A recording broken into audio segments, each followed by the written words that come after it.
Hi, welcome back to Thone's Mount Nibbles number 21.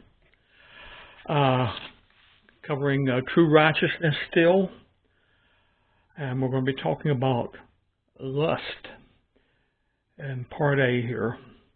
We'll be reading Matthew 5, verses 27 through 30. Ye have heard that it was said by them of old time, Thou shalt not commit adultery. But I say unto you, that whosoever looketh on a woman to lust after her, hath committed adultery with her already in his heart.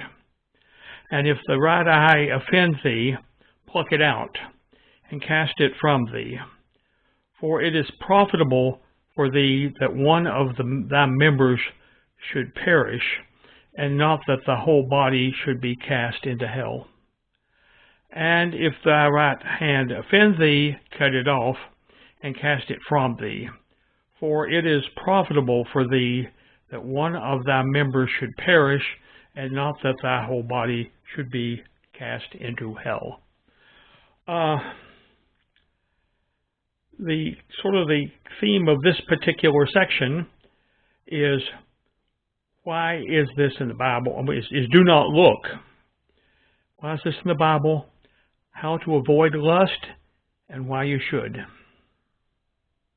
Communication. Do what is proper. Not what you want, but what is proper. Application to my life.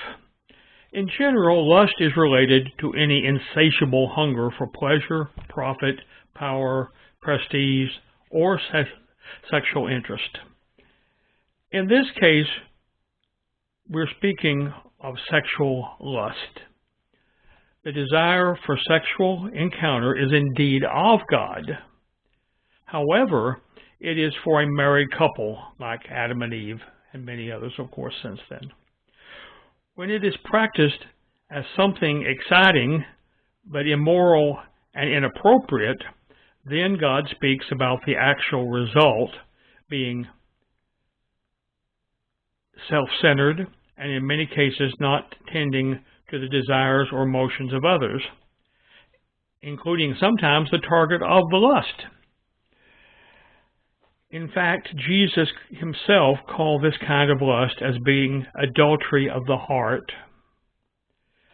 And as we know from the previous study of murder, he then considers this kind of thought as having actually committed the sin when we pictured it in our heart. Tomorrow, in part B, we will look into the more detail about why this is such a negative behavior. God says relations between a man and his wife are my intent. And if you remember, there's quite a bit in Genesis about trying to find an appropriate partner for Adam. And so this is something that was an intentional thing by God, not just a natural result of what he was doing. My personal response: Lord, thank you for leading us in the appropriate use of this blessing. So I guess that completes it for today, and we'll talk to you again tomorrow.